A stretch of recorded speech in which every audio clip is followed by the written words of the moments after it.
ರಾಮ ಅಂತ ಹೇಳುವಂಥ ಬಿಜೆಪಿಗೆ ಇವತ್ತು ನಾಚಿಕೆ ಆಗಬೇಕು.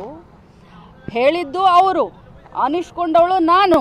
ಇವತ್ತು ಇಡೀ ರಾಜ್ಯದಲ್ಲಿ ಹಾರ ತುರಾಯಿ ಹಾಕಿ ವೈಭವೀಕರಣ ಮಾಡಿಸ್ಕೊಳ್ತಾ ಇದ್ದಾರೆ ಸಿ.ಟಿ. ರವಿ ಅವರು.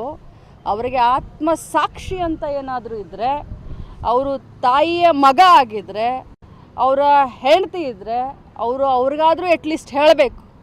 ಅವರಿಗೆ ಅಪರಾಧಿ ಭಾವನೆ ಕಾಡ್ತಾ ಇದೆ.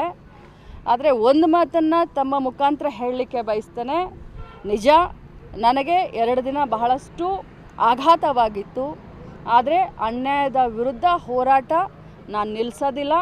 ಮತ್ತೆ ನಾನು ಸಭಾಪತಿಯವರಿಗೆ ಮನವಿಯನ್ನು ಕೊಡ್ತೀನಿ. ಯಾಕಂತಂದರೆ ಅವರು ತಮ್ಮ ಮಾಧ್ಯಮದಲ್ಲಿ ನೋಡಿದ್ದೀನಿ, ಅವ್ರು ಹೇಳಿದ್ದಾರೆ, ಇವತ್ತು ಬೆಳಗ್ಗೆ ಹೇಳಿದ್ದಾರೆ, ನಿನ್ನೆ ಹೇಳಿದ್ದಾರೆ, ನಮ್ಮ ಸದನದಲ್ಲಿ ನಮ್ಮ ಏನು ರೆಕಾರ್ಡಿಂಗ್ ಇದಿರುತ್ತೆ ಅದು ಮ್ಯೂಟ್ ಆಗಿತ್ತು, ನನಗೆ ಬರಲಿಲ್ಲ, ಆದರೆ ಮಾಧ್ಯಮದಲ್ಲಿ ಇದೆ ಅಂತ ಹೇಳಿದ್ದಾರೆ. ನನ್ನ ಹತ್ರ ಕೂಡ ಸಾಕ್ಷಿ ಇದೆ, ನಾನು ಕೂಡ ಸಾಕ್ಷಿಯನ್ನು ರಿಲೀಸ್ ಮಾಡ್ತೀನಿ.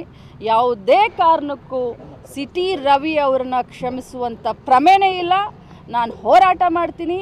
ಇಡೀ ಮಹಿಳಾ ಕುಲಕ್ಕೆ ಏನು ಅವರು ಇವತ್ತು ಅನ್ಯಾಯ ಮಾಡಿದ್ದಾರೆ, ಈ ಪದವನ್ನು ಬಳಸಿದ್ದಾರೆ, ಅವರಿಗೆ ಶಿಕ್ಷೆ ಆಗುವವರೆಗೂ ಈ ಲಕ್ಷ್ಮೀ ಹೆಬ್ಬಾಳ್ಕರ್ ಸುಮ್ಮನೆ ಕೂರೋದಿಲ್ಲ ಅಂತ ಹೇಳಲಿಕ್ಕೆ ಬಯಸ್ತಾರೆ. ರಾಮ ಅಂತ ಹೇಳುವಂಥ ಬಿಜೆಪಿಗೆ ಇವತ್ತು ನಾಚಿಕೆ ಆಗಬೇಕು. ಹೇಳಿದ್ದು ಅವರು, ಅನಿಸ್ಕೊಂಡವಳು ನಾನು. ಇವತ್ತು ಇಡೀ ರಾಜ್ಯದಲ್ಲಿ ಹಾರ ತುರಾಯಿ ಹಾಕಿ ವೈಭವೀಕರಣ ಮಾಡಿಸ್ಕೊಳ್ತಾ ಇದ್ದಾರೆ ಸಿ.ಟಿ. ರವಿ ಅವರು. ಅವರಿಗೆ ಆತ್ಮಸಾಕ್ಷಿ ಅಂತ ಏನಾದರೂ ಇದ್ದರೆ, ಅವರು ತಾಯಿಯ ಮಗ ಆಗಿದ್ದರೆ, ಅವರ ಹೆಂಡತಿ ಇದ್ದರೆ ಅವ್ರಿಗಾದರೂ ಅಟ್ಲೀಸ್ಟ್ ಹೇಳಬೇಕು. ಅವರಿಗೆ ಅಪರಾಧಿ ಭಾವನೆ ಕಾಡ್ತಾ ಇದೆ. ಆದರೆ ಒಂದು ಮಾತನ್ನು ತಮ್ಮ ಮುಖಾಂತರ ಹೇಳಲಿಕ್ಕೆ ಬಯಸ್ತೇನೆ. ನಿಜ, ನನಗೆ 2 ದಿನ ಬಹಳಷ್ಟು ಆಘಾತವಾಗಿತ್ತು. ಆದರೆ ಅನ್ಯಾಯದ ವಿರುದ್ಧ ಹೋರಾಟ ನಾನು ನಿಲ್ಲಿಸೋದಿಲ್ಲ. ಮತ್ತೆ ನಾನು ಸಭಾಪತಿಯವರಿಗೆ ಮನವಿಯನ್ನು ಕೊಡ್ತೀನಿ. ಯಾಕಂತಂದರೆ ಅವರು ತಮ್ಮ ಮಾಧ್ಯಮದಲ್ಲಿ ನೋಡಿದ್ದೀನಿ, ಅವ್ರು ಹೇಳಿದ್ದಾರೆ, ಇವತ್ತು ಬೆಳಗ್ಗೆ ಹೇಳಿದ್ದಾರೆ, ನಿನ್ನೆ ಹೇಳಿದ್ದಾರೆ, ನಮ್ಮ ಸದನದಲ್ಲಿ ನಮ್ಮ ಏನು ರೆಕಾರ್ಡಿಂಗ್ ಇದಿರುತ್ತೆ ಅದು ಮ್ಯೂಟ್ ಆಗಿತ್ತು, ನನಗೆ ಬರಲಿಲ್ಲ, ಆದರೆ ಮಾಧ್ಯಮದಲ್ಲಿ ಇದೆ ಅಂತ ಹೇಳಿದ್ದಾರೆ. ನನ್ನ ಹತ್ರ ಕೂಡ ಸಾಕ್ಷಿ ಇದೆ, ನಾನು ಕೂಡ ಸಾಕ್ಷಿಯನ್ನು ರಿಲೀಸ್ ಮಾಡ್ತೀನಿ. ಯಾವುದೇ ಕಾರಣಕ್ಕೂ ಸಿ.ಟಿ. ರವಿ ಅವರನ್ನು ಕ್ಷಮಿಸುವಂಥ ಪ್ರಮೇಯನೇ ಇಲ್ಲ. ನಾನು ಹೋರಾಟ ಮಾಡ್ತೀನಿ.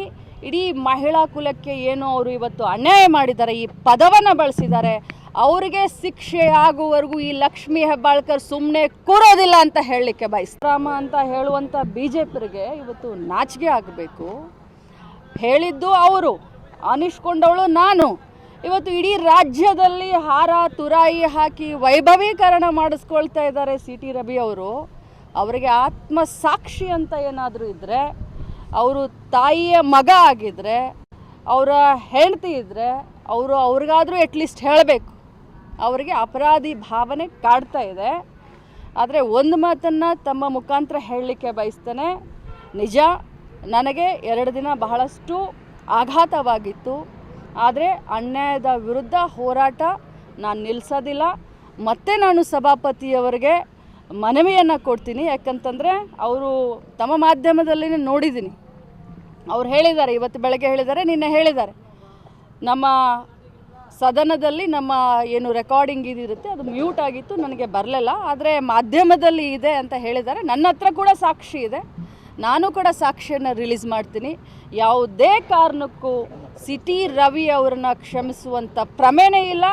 ನಾನು ಹೋರಾಟ ಮಾಡ್ತೀನಿ.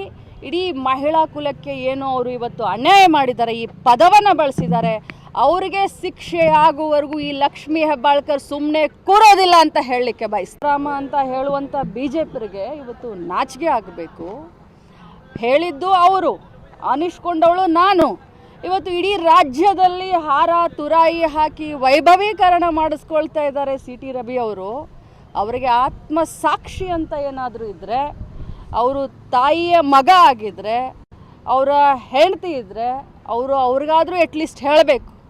ಅವರಿಗೆ ಅಪರಾಧಿ ಭಾವನೆ ಕಾಡ್ತಾ ಇದೆ. ಆದರೆ ಒಂದು ಮಾತನ್ನು ತಮ್ಮ ಮುಖಾಂತರ ಹೇಳಲಿಕ್ಕೆ ಬಯಸ್ತೇನೆ. ನಿಜ, ನನಗೆ 2 ದಿನ ಬಹಳಷ್ಟು ಆಘಾತವಾಗಿತ್ತು. ಆದರೆ ಅನ್ಯಾಯದ ವಿರುದ್ಧ ಹೋರಾಟ ನಾನು ನಿಲ್ಲಿಸೋದಿಲ್ಲ.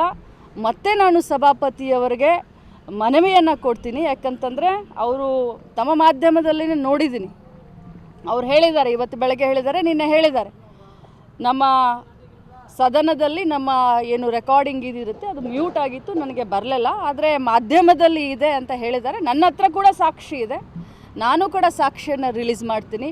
ಯಾವುದೇ ಕಾರಣಕ್ಕೂ ಸಿಟಿ ರವಿ ಅವರನ್ನ ಕ್ಷಮಿಸುವಂಥ ಪ್ರಮೇಯನೇ ಇಲ್ಲ. ನಾನು ಹೋರಾಟ ಮಾಡ್ತೀನಿ.